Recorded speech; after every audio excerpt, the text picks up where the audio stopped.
É uma alegria, estamos iniciando mais um momento Redenção. E é tão bom termos esse nosso compromisso e a nossa responsabilidade de estarmos todos nós juntos, mas ao mesmo tempo cada um em sua residência, no nosso isolamento social.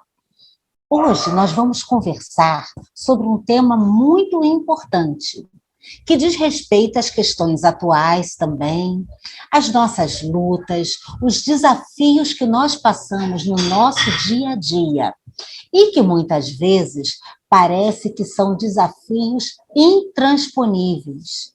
Parece que os nossos problemas são tão imensos que nós não conseguiremos resolver.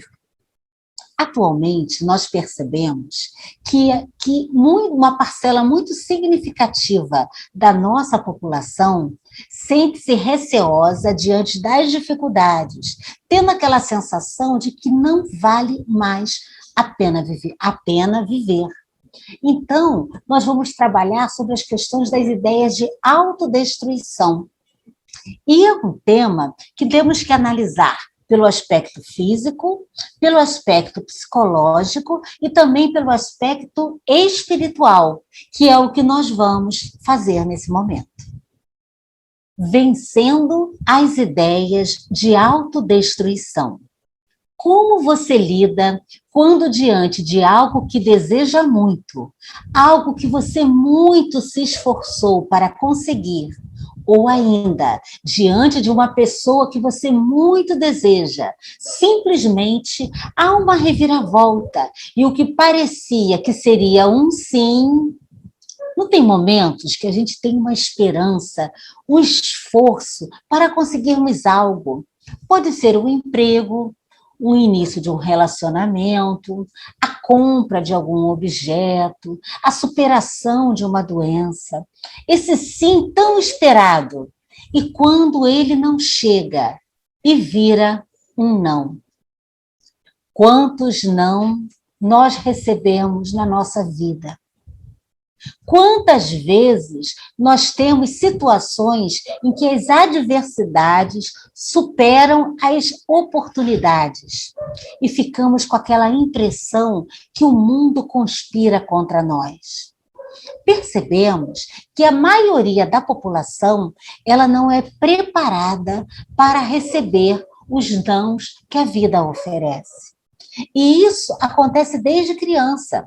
Os pais não preparam seus filhos para as adversidades. Falam assim, não quero que o meu filho sofra o que eu sofri. Ou quando a criança faz aquela birra dentro do supermercado, querendo um biscoito, um chocolate, um brinquedo, e o pai fala, não pode te dar. Aí a criança grita, se joga no chão, aí o pai e a mãe, muitas vezes com vergonha do escândalo que o filho está fazendo, ou porque simplesmente eles não são preparados para fazer o processo de gestão educacional daquela criança, acabam fazendo a sua vontade. Ou quando a criança fala uma mentira, conta uma situação que não corresponde totalmente com a verdade, e os pais não conseguem cerceá-la no sentido deste comportamento, dando um novo norte. Se o espírito, ainda na fase infantil, não é preparado para o não, aquele espírito, quando se tornar jovem, né, no corpo juvenil e na fase adulta, vai ter muitas dificuldades para enfrentar os nãos que a vida oferece. E esses nãos vêm para todos nós. Não é uma conspiração do universo contra nós. Faz parte. Ora, a nossa opinião é aceita, ora não é aceita. Ora nós conseguimos algo, ora nós não conseguimos. Então o não, embora queiramos o sim, acaba refletindo o não, que são das situações do nosso cotidiano. Aí vamos lá. Desafios e pressões no trabalho, problemas de relacionamento, crise financeira. Por mais que façamos planos e sempre busquemos os melhores caminhos, é muito possível que em algum momento da vida nos deparemos com algum tipo de adversidade. Então, são as adversidades normais. Agora, como nós estamos emocionalmente preparados para lidarmos com essas adversidades? Às vezes, a falta de preparo emocional para lidar com alguns obstáculos dá contornos ainda maiores à adversidade. É que muitas vezes a adversidade não é nem algo complexo, mas nós não nos preparamos emocionalmente para essas situações adversas aos nossos desejos. Um simples ônibus que não para, um simples não, ou uma ausência de uma situação no dia a dia, às vezes é o estopim para uma crise emocional nossa. Isso representa a falta de amadurecimento emocional. Como consequência, algumas pessoas acabam tendo que lidar com o surgimento de problemas psicológicos, como o estresse, a ansiedade, a angústia e até depressão. Né? Reflete bem a nossa realidade, não só de hoje, mas das últimas décadas. Isso não é uma situação contemporânea, isso nós já vamos sentindo há muitas gerações, o quanto o nível de estresse, ansiedade e angústia, culminando num processo depressivo, tem acometido uma parcela significativa da sociedade. Isso sem contar com as afinidades espirituais. O religioso, principalmente o espírita, muitas vezes bota na conta do espírito obsessor ou do espírito ainda inferior as dificuldades que existem que acabam gerando esse tipo de situação. Mas nós temos que lembrar que tudo parte de nós, do nosso campo mental, do nosso campo emocional e do nosso campo espiritual. Num segundo momento, é que vem a aproximação de espíritos afins. É claro que num processo obsessivo que antecede a atual existência, isso é um outro status, é uma outra situação. Mas, de uma maneira geral, no nosso dia a dia, nós é que começamos este processo. Então, não podemos e não devemos colocarmos na conta dos espíritos, ainda ignorantes do bem, esse tipo de dificuldade. Então, vamos continuar. Isso sem contar com as afinidades espirituais que ampliam a sensação de tristeza, melancolia e angústia. Então, se eu me deparo com uma situação, vou dar um exemplo. O indivíduo terminou um relacionamento com alguém que gostava muito. Aí ele vai ficar melancólico, né? Chateado, triste. Esta melancolia pode atrair espíritos também melancólicos, tristes, e potencializa esse estado de tristeza. Mas tudo começou conosco. Porque nós podemos terminar um relacionamento, e por mais sofrido que seja, nós podemos não conseguirmos aquele emprego, nós podemos estar num local afastado daqueles a quem nós amamos e nos sentirmos sozinhos. Todas essas situações, elas podem ser administradas, superadas, se não sozinhos, com a ajuda de um atendimento psicológico. Por quê? Quando nós estamos com febre, tem um quadro infeccioso, nós não buscamos um médico para tratarmos? Quando o nosso carro está com defeito, a gente não leva o carro na oficina? Então, quando nós estamos com fragilidades emocionais ou fragilidades psicológicas, nós precisamos buscar o especialista, que é o terapeuta. Pode ser um psicólogo, pode ser um psiquiatra, mas muitas vezes nós achamos que nós podemos resolver tudo com a oração, nós podemos resolver tudo partilhando as nossas dores nas redes sociais. Não é bem assim. O especialista pode nos ajudar para vencermos esses momentos de melancolia, de tristezas, de perdas e lutos não superados. Isso sem contar, né? Por isso, um dos primeiros passos é encarar a situação. A gente precisa identificar essa situação que nos está causando este estado de desconforto na nossa alma. Temos que identificar, encarar e buscar meios para solucioná-la, impedindo assim que a questão se torne maior e incontrolável. Percebemos atualmente um volume muito grande de casos de feminicídio, que sempre aconteceram, só não eram noticiados, infelizmente. Acontece muito. São pessoas que terminam um relacionamento, né, a companheira ou a esposa, por N motivos, decidem, né, parar o relacionamento e essas pessoas não conseguem administrar esse não. Então, optam por um ato extremo, muitas vezes de tirar a vida de uma companheira e depois terminar com a própria vida. Isso é um assunto muito sério. Temos que avaliar o que está acontecendo com a nossa sociedade, com essa dificuldade de lidar com essa gestão das perdas. As pessoas não são obrigadas a conviver conosco porque nós gostamos dela. Um relacionamento é uma via de mão dupla. Vale para as questões afetivas, vale também para as questões profissionais. Então, eu estou em um emprego, desenvolvo um trabalho. Por aquele trabalho, o meu chefe, o meu líder, desembolsa uma parte de recurso financeiro, que é o meu salário, ou partilha através de uma outra forma, e assim, é um relacionamento, só que é um relacionamento profissional.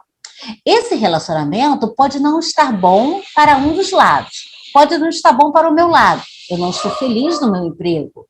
Então, eu posso solicitar a minha demissão. Falo, eu estou saindo porque eu quero buscar uma oportunidade melhor. Isso é muito saudável e é muito libertador, porque não é bom nós trabalharmos só por causa do salário. Nós temos que trabalhar pelo salário, porque a gente precisa sobreviver, mas também é necessário trabalharmos pelo prazer, pela satisfação.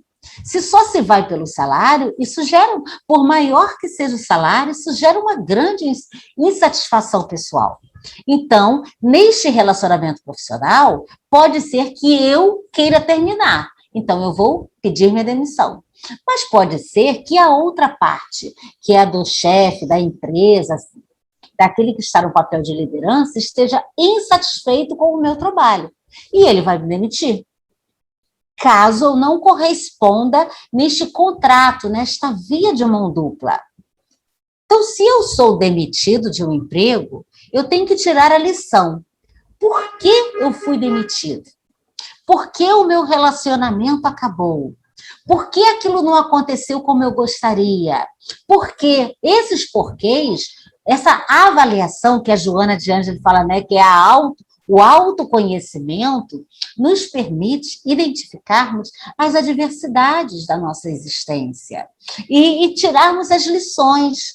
Porque quando um não chega na nossa vida, se nós entendermos o porquê levamos esse não, nós estamos criando condições para que venham outros sim, lá mais para frente.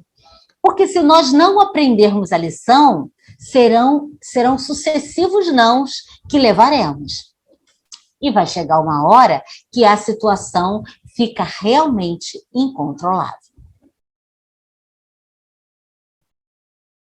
As adversidades fazem parte da vida de qualquer pessoa. Gente, não é pessoal, é um segredinho entre nós.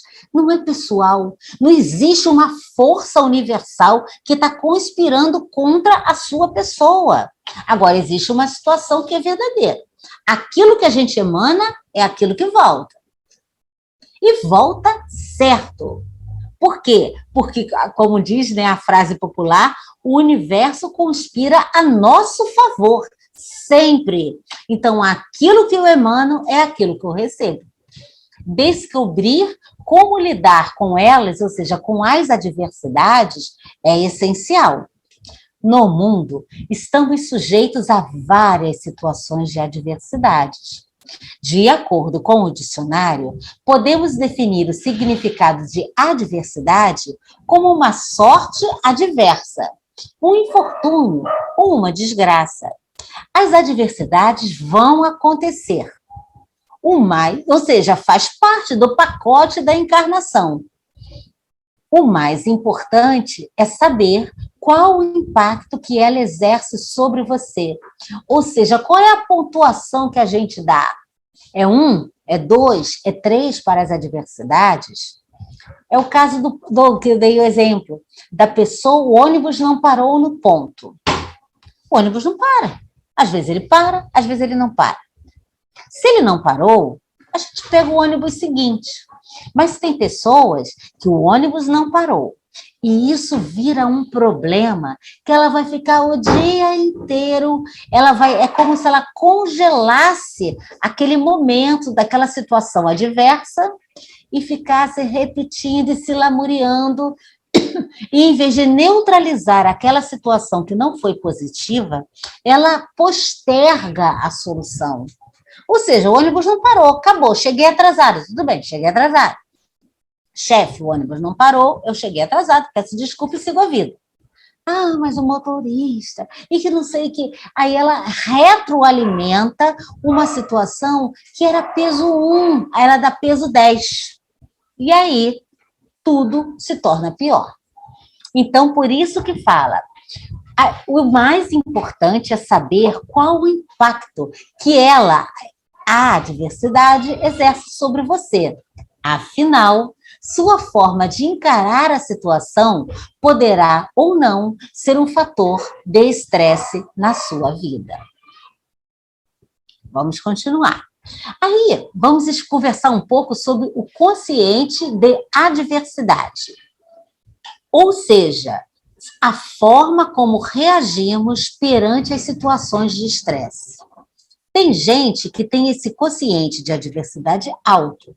Tem outras pessoas que têm o quociente de adversidade baixo. E eu peço para você que nos ouve nesse momento, que faça essa autoavaliação. Como será o seu quociente de adversidade? Avalie. Quando acontecem situações variáveis, né? Que existe a variável controlável e a variável incontrolável, ou seja, são situações que não dependem de você para acontecer. É o caso do ônibus, uma situação simples, né? Que todos nós estamos sujeitos. Um quociente de adversidade baixo está relacionado a quê? Existem algumas pessoas que têm. Está relacionado ao comportamento de achar que os problemas são enormes. Quem está vendo de fora percebe que não é tão grave, mas a pessoa faz literalmente uma tempestade num copo d'água, com dificuldade de ver o seu fim. E quando acontece isso, ela não enxerga a solução, o indivíduo não enxerga essa solução. Essa pessoa também pode culpar os outros, muitas vezes perdendo tempo ao procurar quem é o culpado. Em vez de buscar a solução, ela fica querendo saber quem causou aquilo. É como se ela transferisse, às vezes ela é a própria responsável, às vezes ela não é a responsável, de fato ela só foi impactada com a situação, mas ela faz questão em focar em quem causou, ao invés de achar uma solução. Também foca na parte do problema que não pode controlar. Gente, se você não pode controlar o problema, não tem, o que não tem remédio, remediado está. Agora, foca na parte que você pode. O que depende de você para minimizar os impactos daquela adversidade? Foca nesse direcionamento, no seu campo mental. E será mais fácil administrar aquela situação. Agora, nós vamos falar do quociente alto, de adversidade alto. E aí nós escolhemos uma figura, né, que é essa força do nosso campo mental. E é incrível, nós temos um poder imenso na nossa mente. É uma pena que a parte significativa da humanidade não tenha esse domínio, esse controle ou sequer o conhecimento do poder do nosso campo mental. Já as pessoas de quociente de adversidade alto limitam o tamanho do problema. Mesmo que seja um problema grande, é como se eles colocassem aquele problema numa caixa. Daqui você não passa, meu querido. O problema existe, é real. Não é para fazer aquele joguinho da Poliana, o joguinho do contente, de fazer de conta que não existe. Não. existe o problema, eu identifico o problema, mas, você não vai ocupar mais do que isso na minha vida, porque o poder está comigo. Então, isso é a pessoa que tem o consciente de adversidade alto, procurando ver o tamanho real da situação. Eu não posso dar poder ao problema. Pelo contrário, eu preciso asfixiá-lo através da solução. E parece incrível, né? Parece meio piegas falar isso, mas sempre há uma saída. Sempre. Todo problema tem uma solução.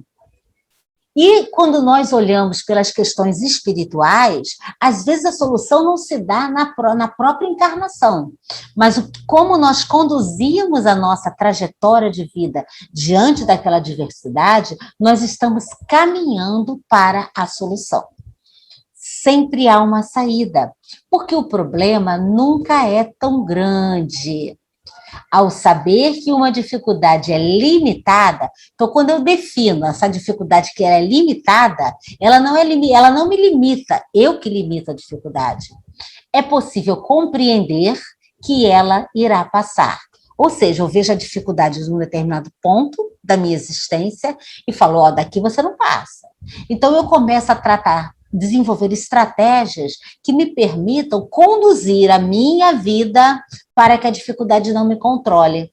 Então, eu pego a rédea, eu controlo. Assim, fica mais fácil focar na parte do problema que pode ser controlada. Qual a parte que eu posso controlar? É isso. E você que está agora, nesse momento, ouvindo, né, esse nosso estudo, você está passando por dificuldades também. E talvez essa dificuldade esteja te atormentando. Pode ser uma dificuldade financeira, uma dificuldade afetiva, profissional. Na pandemia, não é? Quantas situações se apareceram nas nossas existências que jamais nós iríamos pensar, né, imaginar, né, que isso aconteceria conosco. Quantos ficaram sem empregos? Quantos relacionamentos acabaram pela aproximação demais, né?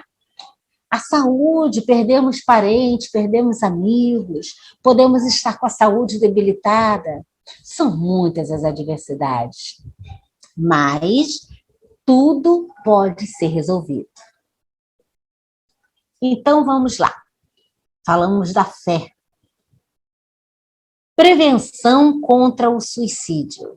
Então, o nosso estudo, como tema, né, estava marcando que são como conseguir minimizar ideias de autodestruição.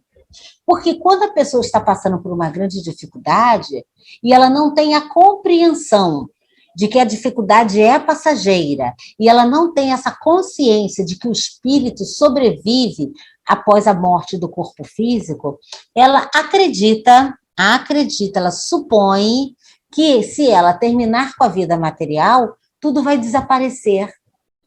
Por isso que é muito importante nós fazermos as campanhas de valorização da vida. Ajudarmos aquele que está passando por dificuldade, que sempre dá sinais. O indivíduo que está com ideias suicidas, ele dá sinais. Mas, como vivemos no 220, nós não conseguimos identificar esses sinais. Aí, quando a pessoa comete suicídio, que a gente fala, nossa, naquela hora ele falou isso, ele fazia umas postagens assim. Aí, aqueles vários sinais passam a fazer sentido. O indivíduo que está buscando o suicídio, que está maturando essas ideias, isso vai se criando aos poucos dentro daquela alma sofrida, daquela alma desesperada ou desenganada. E ele pede ajuda. O indivíduo pede ajuda para nós. E nem sempre nós conseguimos enxergar esses sinais. Mas há uma grande probabilidade, se nós refletirmos melhor sobre as nossas dificuldades e termos um tempinho para olhar para os outros também, percebemos que muitos estão pedindo ajuda. Quando a ideia de suicídio, porventura, te assome a cabeça, reflete, antes de tudo, na infinita bondade de Deus, que te instalou na residência planetária, solidamente estruturada, a fim de sustentar-te a segurança no espaço cósmico. E a nossa encarnação é muito valiosa. Existe todo um planejamento reencarnatório da nossa estrutura corpórea, das nossas provas, das nossas expiações, das parcerias que nós vamos ter aqui através da família, dos amigos. Está tudo articulado. Então, como nós podemos fazer isso? Como nós podemos compreender a magnitude da encarnação? Através do esclarecimento e do estudo. Em seguida, ora pedindo socorro aos mensageiros da providência divina. Medita no amor e na necessidade daqueles corações que te usufruem a convivência. Ainda que não lhes conheças de todo o afeto que te consagram, e embora a impossibilidade em que te reconheces para medir quanto vales para cada um deles, é razoável ponderares quantas lesões de ordem mental lhes causarias com a violência praticada contra ti mesmo. Às vezes a gente não consegue dimensionar o nosso valor no mundo. Achamos que não faremos falta, achamos que a vida não tem sentido, mas cada um aqui na Terra tem um papel fundamental dentro desse equilíbrio universal. Quando nós faltamos, isso cria um impacto que reverbera para várias pessoas. Então, o suicídio é prejudicial para nós espiritualmente, mas tem um impacto junto ao nosso meio. E uma coisa muito séria, que inclusive é uma regra da questão da saúde mental. Não se divulga suicídios por isso. Porque quando ocorre um caso, é como se aquilo fosse um gatilho para N outras pessoas que também estão passando por dificuldades emocionais, para que isso aí vira um ciclo, né? É como se fosse um círculo. Se divulga um suicídio, daqui a pouco é um outro, e assim vai. Precisamos, então, nos ajudarmos, nos apoiarmos diante das situações de dificuldade. E mesmo entre os espíritas, às vezes vêm ideias de autodestruição. Então, agora, para nos ajudarmos a vencermos e aumentarmos o nosso consciente de adversidade, para ampliarmos e ficarmos com o consciente de adversidade alto, nós vamos conversar um pouco sobre o nosso sistema de crenças. E esse sistema de crenças é que nos define. Define o nosso comportamento, define o nosso pensamento, as nossas atitudes e as nossas dificuldades ou facilidades na nossa relação interpessoal. Então, vamos lá. Nós temos crenças que nos colocam para frente, mas nós temos crenças que nos imobilizam, que nos afundam. Essas crenças que não nos deixam avançarmos podem ter vários nomes, tá? Nós vamos denominá-las, neste momento, como crenças limitadoras, porque elas não permitem que nós tomemos atitudes, que caminhemos, que superemos as dores, que superemos os lutos que a vida nos oferece. O que são crenças limitadoras? São crenças que lhe diminuem as possibilidades, as capacidades, o poder de transformação e o crescimento. São crenças que impedem você de obter melhores resultados e alcançar as suas metas. Procure nesse momento você perceber qual é o seu sistema de crença. Se faz parte do seu dia a dia crenças que são limitantes, que dificultam você ou que estão sustentando você há muito tempo. Aquele curso que você deixou de fazer, aquela situação, N coisas que você poderia ter ido adiante, mas que você acaba paralisado, congelado. Qual é a causa, muitas vezes, das crenças limitadoras? Você acredita que os resultados negativos são causados por fatores externos a si. Como, por exemplo, a causa de eu me sentir deprimida é o meu trabalho. Aí você está num trabalho que não te faz feliz. Aí você está mal, triste, aí você culpa o trabalho. Gente, mas ninguém é obrigado a trabalhar em lugar nenhum. Se você está infeliz no seu trabalho, busque outro serviço. Ah, mas eu preciso do dinheiro. Ah, então é outro aspecto. Você não tem coragem, você não acredita no seu potencial, e aí, diante disso, você fica... quando eu tinha por volta de 30 e poucos anos, eu larguei o emprego federal, porque eu estava muito infeliz, muito, muito. Eu tinha taquicardia, uma tristeza, eu chorava. E eu arrisquei. Minha vida até hoje é um nó, mas eu estou muito feliz. Porque certamente, se eu estivesse naquela situação, eu estaria pior, muito mal. Então, é necessário, muitas vezes, nós ficar numa situação em que nós estamos infelizes num cenário e que, diante daquele cenário, a gente não tem coragem de mudar e a gente culpa. Culpa o trabalho. Ah, eu queria ter feito, por exemplo, eu queria ser professora de história, mas meu pai me obrigou a ser advogado. Peraí, como assim? Você era criança quando entrou na faculdade? Teu pai te obrigou? Não, nenhum adulto é obrigado a nada. A criança, ela necessita, né? Enquanto ela está naquela fase infantil, ela necessita de uma orientação e ela não tem a liberdade plena. Mas os nossos pais não nos obrigam a nada.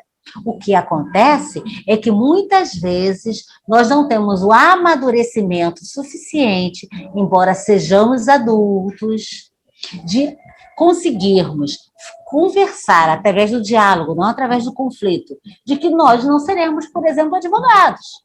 Eu não desejo ser advogada, eu não desejo ser médico.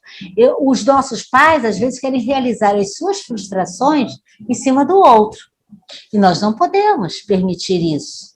Então, eu não posso responsabilizar o meu pai que me obrigou a fazer uma faculdade que eu não queria, eu não posso responsabilizar o meu trabalho se eu estou infeliz, eu não tenho que ficar num relacionamento só porque, para não acabar com um relacionamento, ah, não, se eu me separar, entendeu? Não.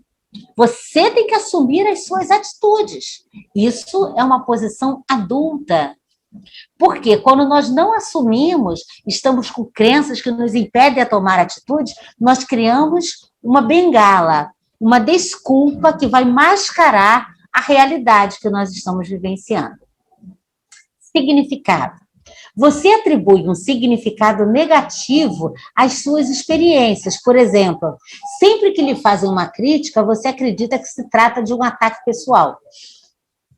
Você tem algumas crenças, então se alguém olha para você, você começa a achar que tem alguma coisa contigo, que é uma implicância, seja o que for. Identidade. Você acredita que possui traços de identidade que o impossibilita de alcançar resultados positivos, tais como o medo, a timidez, a insegurança.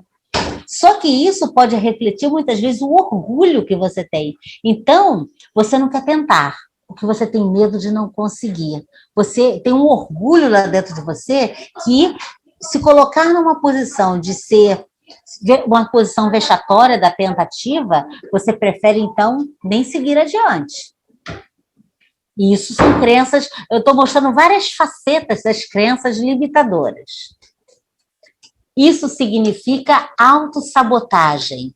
O que é autossabotagem? É quando você próprio se destrói. É como se você viesse com uma plaquinha assim, olha, eu sou ruim, eu sou fraco, eu sou isso, porque é o que você acredita. Então, como você acredita nisso, você coloca limitadores na sua existência que vão impedir você de chegar adiante. Ou então você está passando por uma fase, por exemplo, bem legal na sua vida, você está num relacionamento bom, ou você está num emprego bom, aí você fala assim, ó, quer ver? Daqui a pouco vira tudo, não dá certo. Daqui a pouco, como você acredita que aquela fase boa sua, você não é merecedor daquilo, e é que aquilo vai passar, e como é você quem define, né, através do seu campo mental, você define através do seu sistema de crenças, né, que você não é merecedor da felicidade, vai acontecer. E quando acontecer, você fala, eu não te disse? Eu não disse que não ia dar certo? Aí não dá certo, né? Se você diz que não vai dar certo, não vai dar certo. São essas crenças que influenciam a forma como cada um de nós vê a vida e que controlam o que somos e o que iremos ser no futuro. Por isso, é fundamental superarmos e libertarmos-nos de todas as crenças limitadoras que nos impedem de alcançar resultados extraordinários. E o que é mais legal, quando a gente se liberta das crenças limitadoras, é que a gente percebe que o céu é o limite. Você pode fazer o que quiser, chegar aonde você quiser chegar.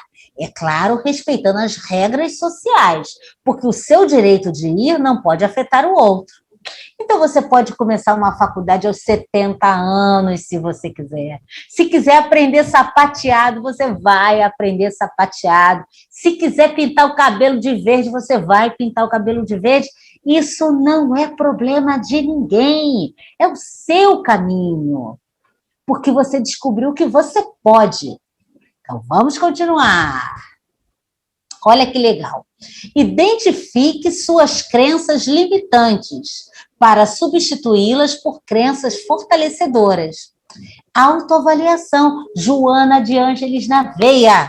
É isso que a gente tem que fazer. Identificar aquilo que nos limita. Porque se nós não identificarmos esse sistema de crença que nos limita, nós vamos achar que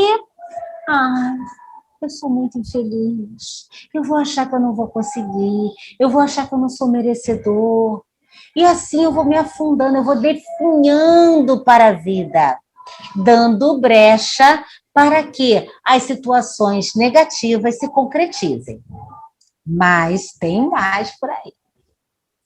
Existem as crenças facilitadoras. O que são essas crenças facilitadoras? São crenças que nos ajudam a alcançar os nossos objetivos, que impulsionam o nosso sucesso pessoal, profissional e espiritual. As pessoas que estão munidas por esse sistema de crenças facilitadoras, a gente diz assim, nossa, fulano tem uma sorte, né? Consegue tudo fácil.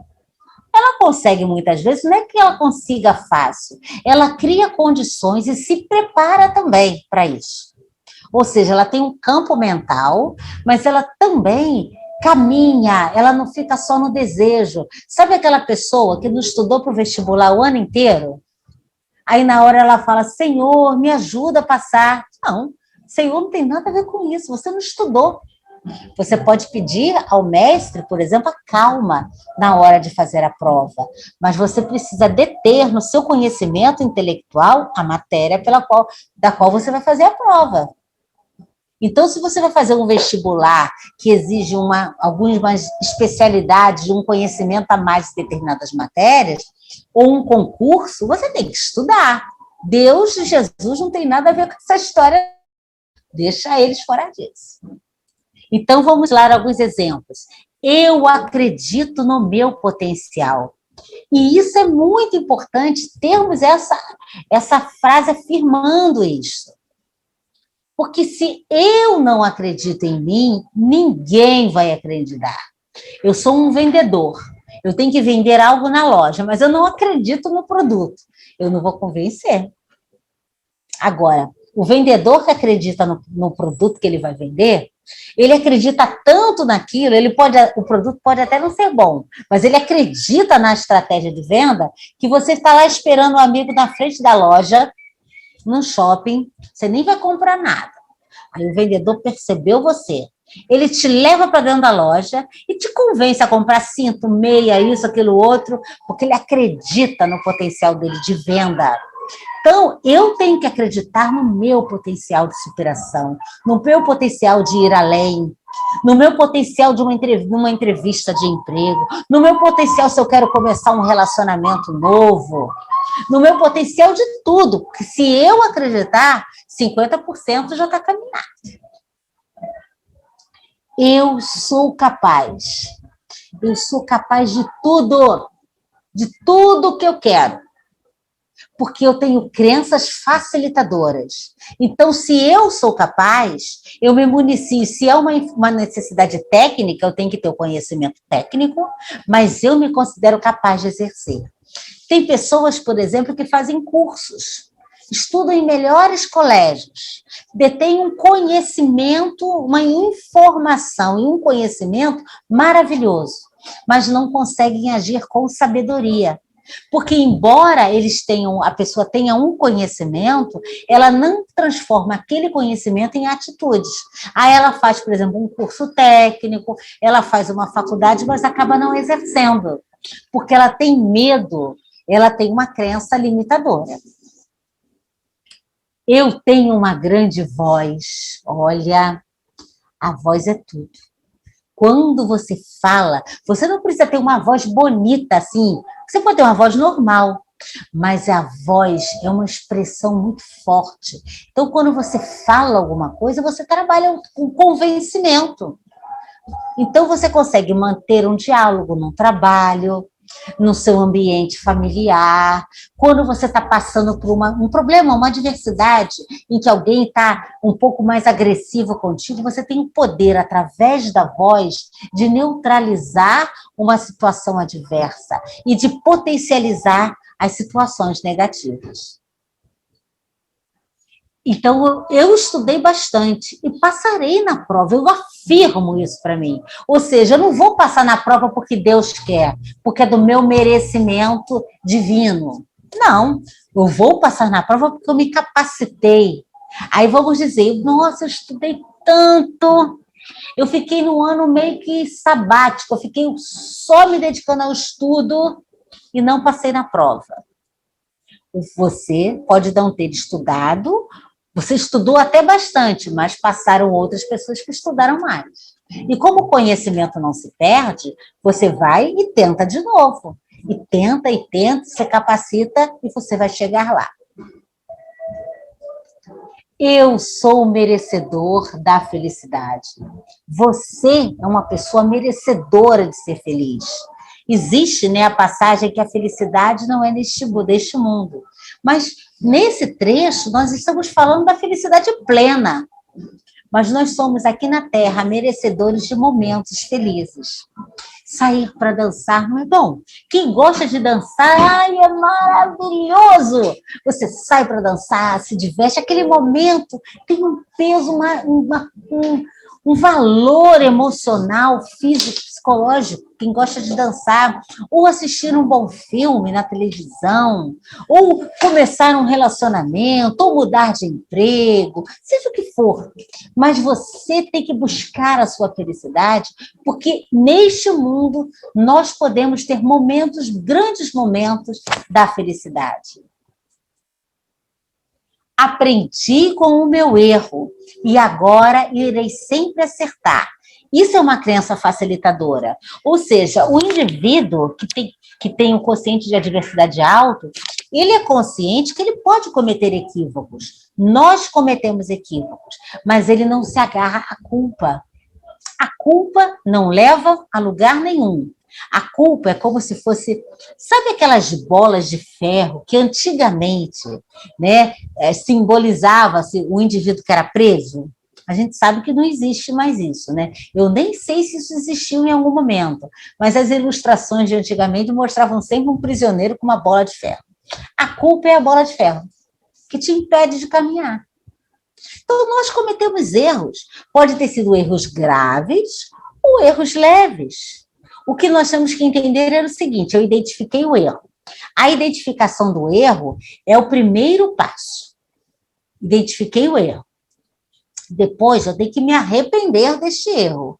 Porque existem pessoas que sabem que estão errando, mas não se arrependem. E erram de novo, e erram de novo, e vão errando, e vão errando. Então, não é por aí. Então, você identifica o erro, você se arrepende do erro e você busca a retratação deste erro e depois a modificação do comportamento. São degraus. Você não consegue mudar o degrau. Então, você tem que identificar, arrepender-se, se retratar e modificar o comportamento. Culpa, passa longe. tá? Passa em outra dimensão. Porque você aprende com o erro. Isso é uma crença facilitadora. Então, vocês vejam que se nós conseguirmos deixar a nossa vida bem colorida assim, nossa, tudo fica mais fácil. Os problemas vão continuar existindo, porque as crenças facilitadoras, elas não nos livram dos problemas. E essas crenças nos ajudam a enfrentar os problemas da vida. Aí a gente olha o fulaninho, a gente fala, nossa, fulano está sempre tão feliz. A vida dele deve ser uma maravilha, né? Porque a grama está sempre mais verdinha, né, no quintal do vizinho. Mas o fulaninho pode ter tantos problemas quanto nós e muitas vezes problemas superiores aos nossos.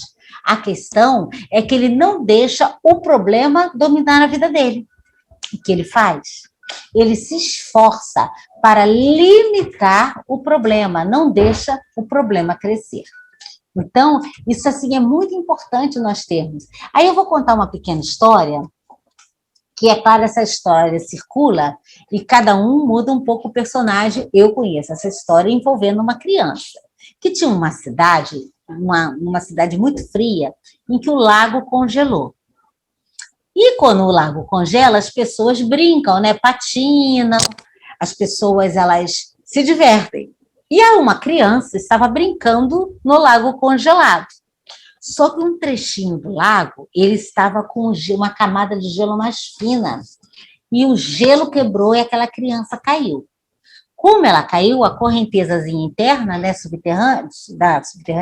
submersa, levou aquela criança para longe daquele buraco. E ela ia se afogar.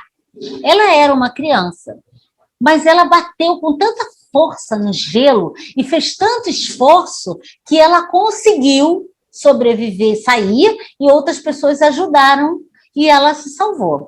Aí perguntaram assim, nossa, mas como é que aquela criança conseguiu ter força para quebrar o gelo e sair? Aí a outra pessoa respondeu, é porque nunca disseram para ela que ela não era capaz. E às vezes nós somos criados ou levamos assim ao longo da vida as pessoas nos colocando para baixo, dizendo que você não é inteligente, dizendo que você não vai conseguir, de que você não é capaz, de que você é burro, isso, aquilo, outro.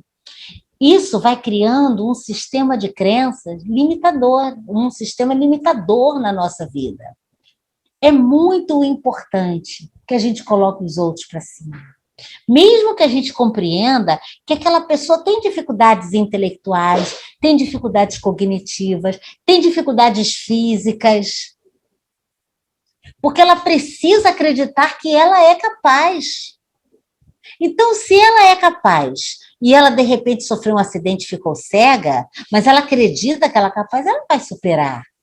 Aquele que tem uma crença limitadora, e que é munido por um sistema de crença limitador, né? E sofre uma adversidade física, por exemplo, a vida acabou para aquela pessoa. Porque ele começa a achar que ele não é capaz de se adaptar, né? A importância de sermos resilientes, nos adaptarmos às situações e entendermos que há variáveis que nós não controlamos, mas a maneira como eu lido com essa diversidade só depende de mim. Então, nós vamos ler juntos esta frase. Primeiro eu vou ler sozinha, e depois nós vamos ler todos juntos, cada um de suas casas. O que você acredita é a sua realidade. Vejam a força destas frases. O que você acredita é a sua realidade. O que você pensa que é real, é real. Se você acredita que pode, você pode. E quanto mais pode, mais acredita que pode. Essas frases não são minhas, tá? Essas frases são de Hélio Couto. Então, agora, nós vamos repetir juntos.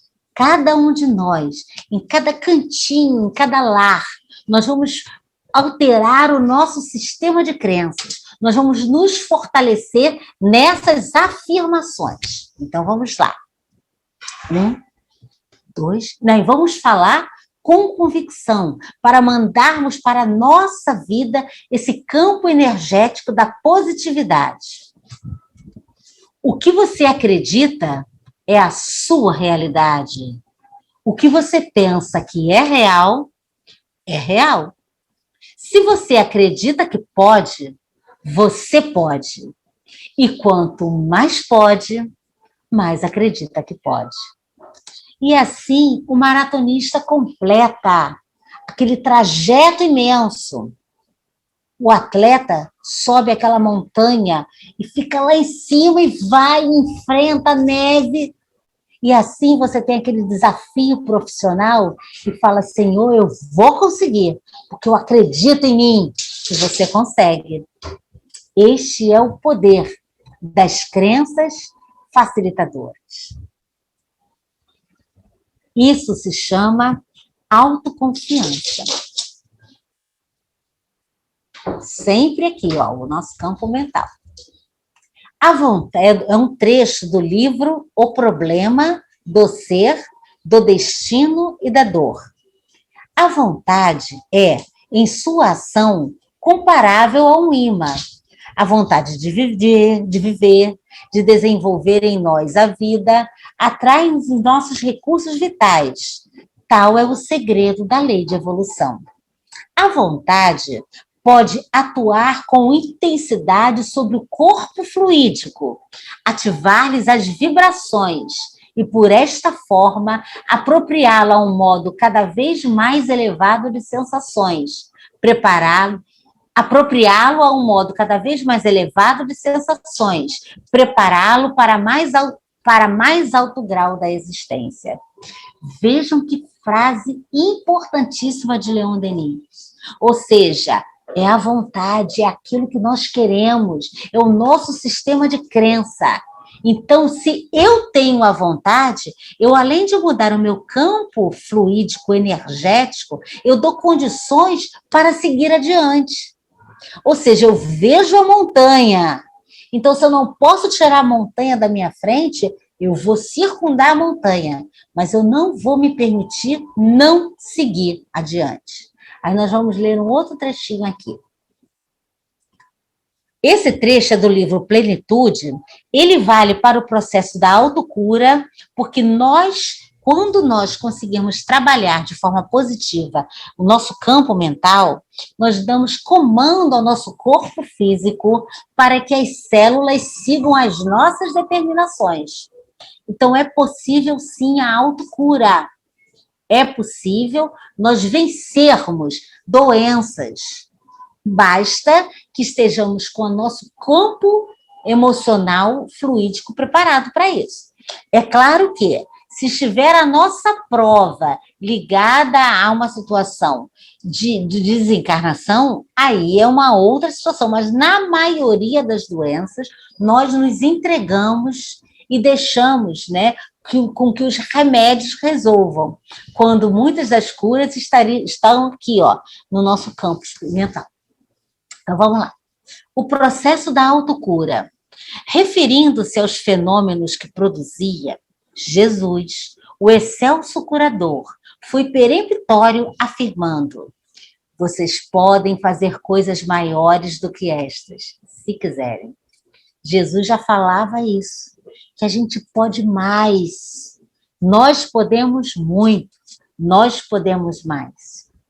O querer é de alta importância, porquanto representa não apenas a vontade interesseira, imediatista, porém todo o empenho, todo o investimento de recursos para adquirir-se o pleno comando dessa força e a sua hábil canalização com objetivos elevados.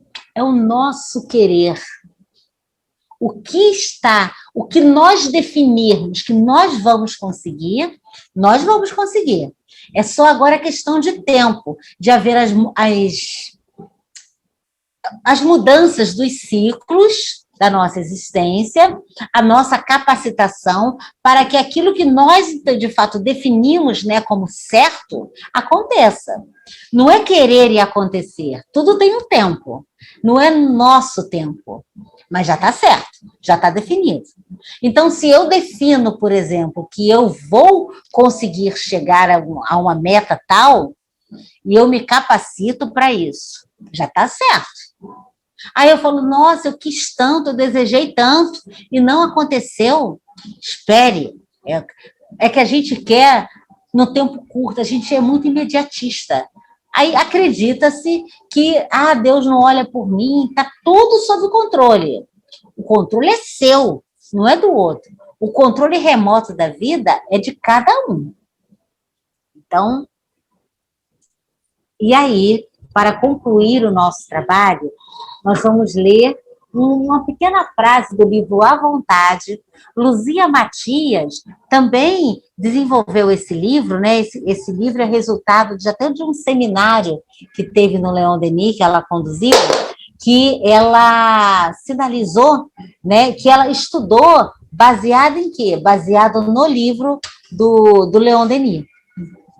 E fala: a vontade é a potência que desenvolve todas as demais potências. Ou seja, se nós queremos de fato, o nosso corpo começa a trabalhar de uma forma positiva para que se chegue àquele resultado.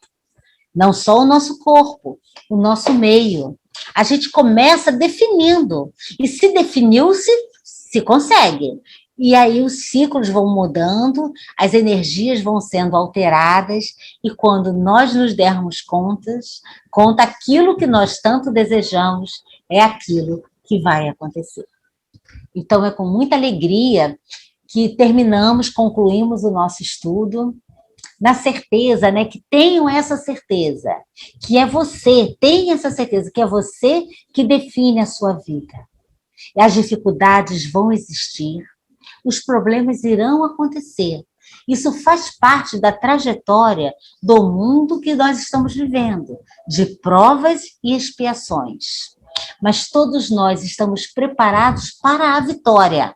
Só temos que acreditarmos na nossa capacidade de superarmos, de vencermos e de sermos melhores a cada dia.